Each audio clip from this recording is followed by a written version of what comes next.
So giti kakabsat titi kwa. Ilutaw. Diningdag. Itoy. Dati ti si dati Pilipino. Kakabsat. Paglalaw ko, nadaka nga papaya. Oh, papaya. Dapat buk na. Daka nga inalak di garden nga tarong. Kulites. Yan, kakabsat ti si daon. Lay masatoy. Rama naman. Sari-sari ato yun, kakabsat.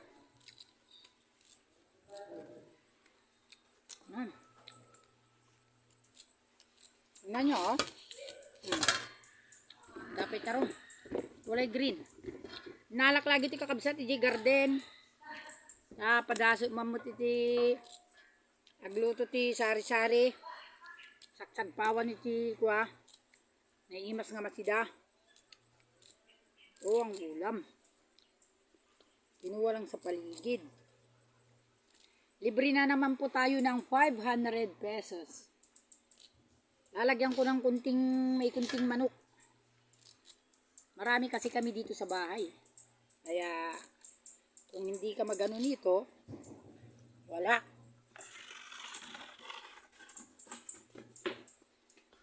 Kailangan na gito'y kasi ti aramidon marunggay. Yan.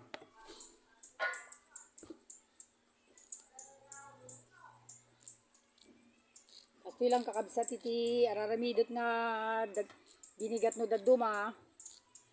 Makapag-survive ka ti gulgulay. Ado ti maalatay ti palpaligid. So gito yun kakabsat ti kwa. Iluto tayo maning nga inaldawon. Gito'y.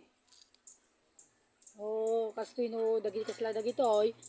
Tas lagi ti kakabsat ka agapudjay kwa. Taigid. Mulamin sarili nga tanimon. Oh. Sagpaw na lang ti kailangan nun, kakabsat, sagpaw, sahog na lang.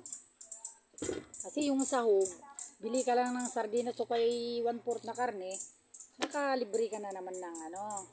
So, yan. Ito po yung mga ulam natin na kailangan ng kuwan, niluto.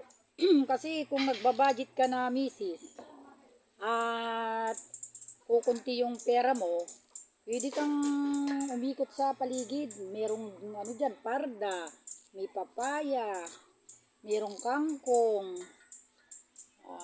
ano pa yung iba dyan, may talbos ng mga kamote, sayote, papaya, yan, pwede pang, wow. May kunting sitaw. Ayan. Mga dahon-dahon na to. Ayan, kakapatid.